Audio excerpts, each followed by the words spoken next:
오종혁 국어선생님입니다. 자, 오늘은 이성복의 현대시 다시 봄이 왔다라는 작품을 공부하겠습니다. 자, 내용으로 바로 들어가시겠습니다. 1년에서는요, 봄이 찾아온 모습에 대한 내용이 나옵니다. 한번 보실까요? 비탈진 공터 언덕 위 푸른 풀이 덮이고 그 아래 웅덩이 옆 미루나무 색으로 갈라진 밑동에도 푸른 싹이 돋았다. 이렇게 돼 있거든요. 그러니까 여기에서는 좀 긴 산문적인 요소가 들어있는데요. 시각적인 이미지가 뚜렷하고 또 미루나무에 이제 싹이 돋는 봄의 모습을 우리가 살펴볼 수가 있습니다. 때로 늙은 나무도 젊고 싶은가 보다 라고 이제 짐작을 하는 거죠. 그러니까 화자의 소망을 갖다가 이제 그렇죠? 자연에 투영을 한 모습이고요. 이 소망을 갖게 된 화자의 계기가 이 표현에서 알 수가 있는 겁니다. 두 번째에서는 이제 현실에 대해서 이제 비관적인 인식을 합니다. 그래서 나름대로 부정적인 어떤 일상, 즉 권태로운 삶을 이야기합니다. 보세요. 기다리던 것이 오지 않았다. 그렇죠. 기다리던 것이 왔어야 되는데 오지 않았다. 제목에서 뭐라고 했습니까? 다시 봄이 왔다. 그랬으니까 이제 봄을 기다리는 것 같아요. 자, 기다린 것이 오지 않았다는 것은 누구나 안다. 다 아는 사실이다. 현실에 대해서 이제 부정적으로 이제 인식하고 있다는 걸 알 수가 있고요. 누가 누구를 사랑하고 또 누가 누구의 목을 껴안듯이 비틀었는가도 나도 안다. 그러니까 다 안다는 얘기죠. 모든 상황들을. 자, 나도 안다.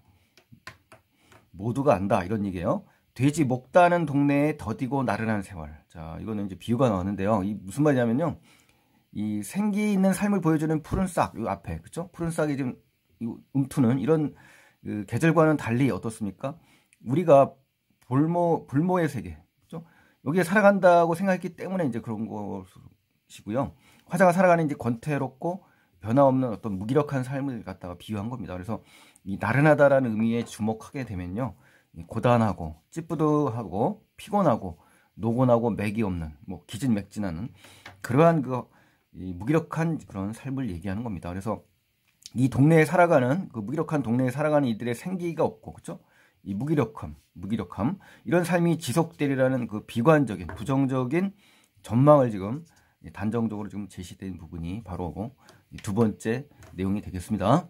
자, 그럼 세 번째로 가보실까요? 세 번째 가시면 이제 삶의 변화 가능성에 대한 질문입니다. 그래서 때로 우리는 묻는다. 이제 나에서 우리로 좀 확대됐습니다. 화자가. 그래서 우리의 굽은 등, 자, 등이 굽었다라는 표현 속에서는 뭔가 억눌리고 부정적인 느낌을 받죠. 권태에 의해서 억눌린 생활들을 얘기하는 겁니다. 그래서 푸른 싹이 돋을까라고 하면 의문을 갖고 있죠.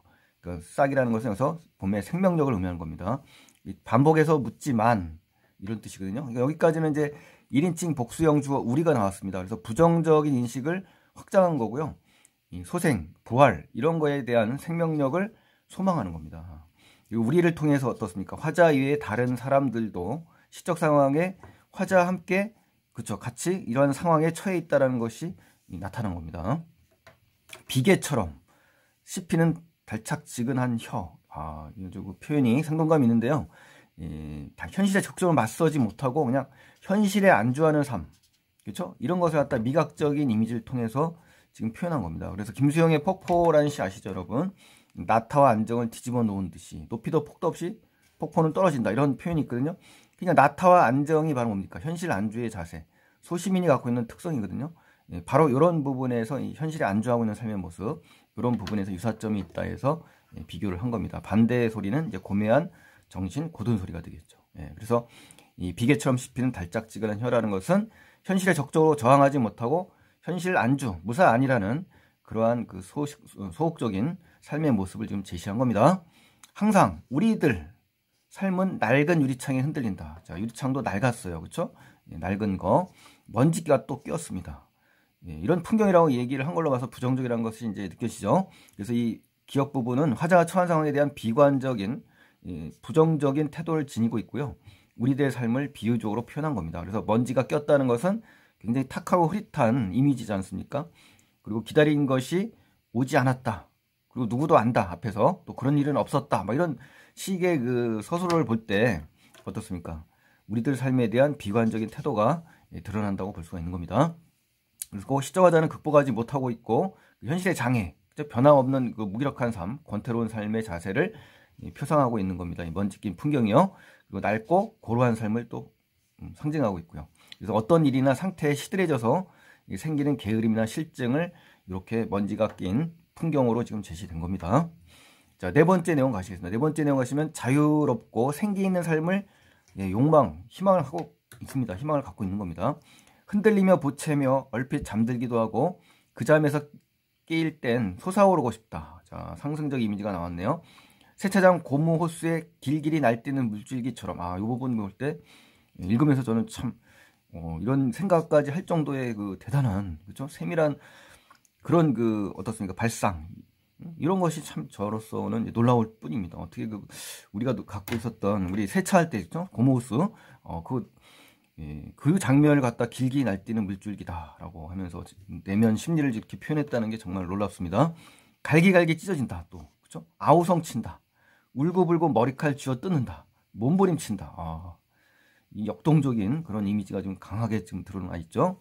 그러니까 이제 자유롭고 생기 넘치는 아주 치열하게 현실을 살아내기를 바라는 희망이 담겨 있는 겁니다. 이 화자의 욕망을 갖다가 이렇게 비유한 겁니다.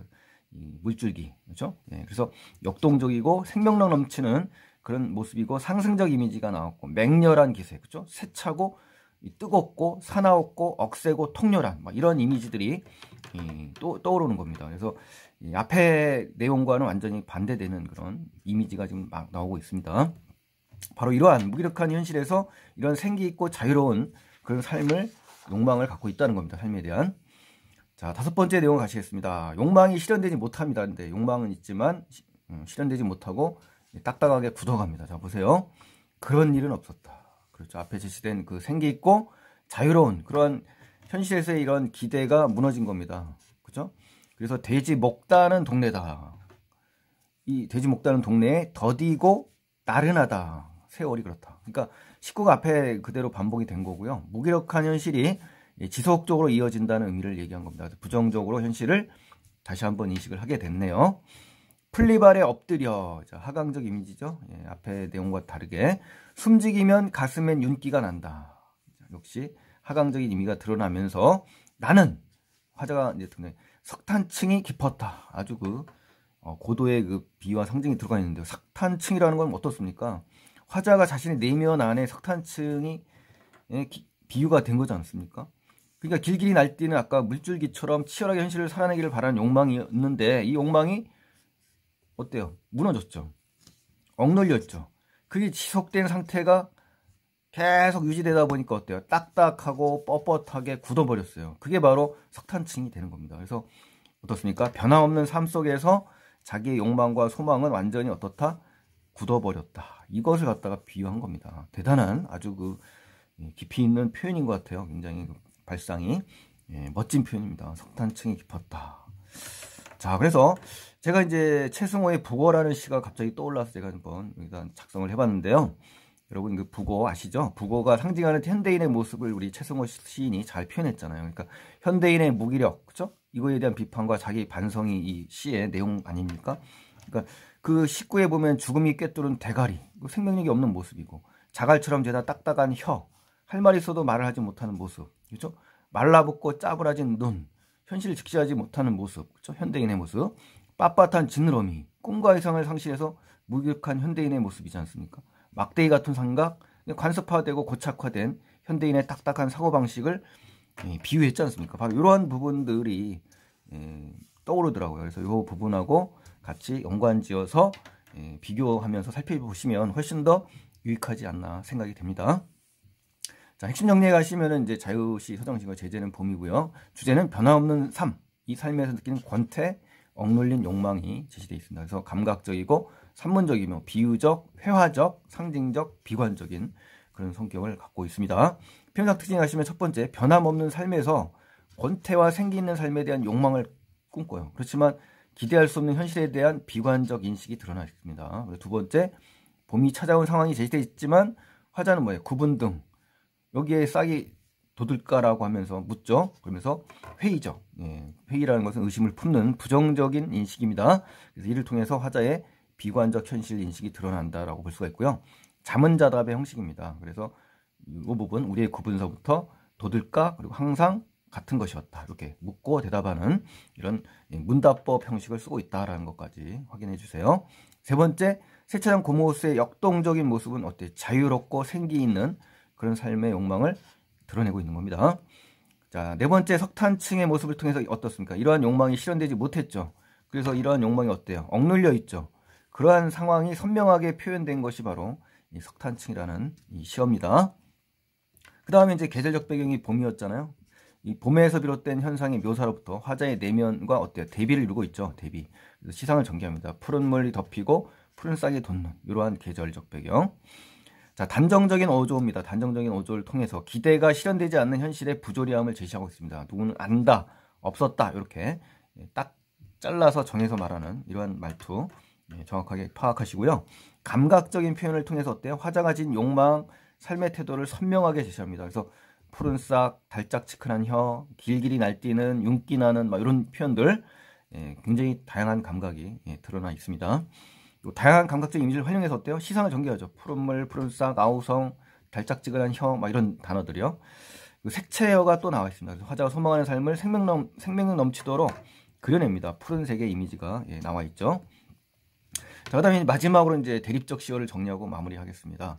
자, 푸른 풀, 푸른 싹, 이건 뭡니까? 봄의 생명력이죠. 그러나 더디고 나른한 세월, 비계처럼 씹힌다. 이런 거, 변함없이 현실에 안주하는 삶이거든요. 이런 시어들은 대립이 되는 겁니다. 그래서 길길이 날뛰는 밀줄기, 이건 뭡니까? 치열한 삶에 대한 욕망을 얘기하는 거고, 윤기나는 석탄층은 뭐다? 억눌린 채 죽어있는 욕망. 그렇죠? 죽어있는 욕망이에요. 이런 대립적인 시어들을 정확하게 기억을 해주시면 좋겠습니다. 그래서 이러한 아주 그 수준 높은 시를 공부했네요. 이성복의 다시 봄이 왔다라는 아주 참신하고 굉장히 어떻습니까? 이미지가 잘 전달되는 이러한 그 시를 공부하시고요. 다음 영상에 또 기대해 주시는데 구독 안 하신 분들은 구독 버튼 꼭 눌러주셔서 다음 영상 기대해 주시기 바랍니다. 고맙습니다. 감사합니다.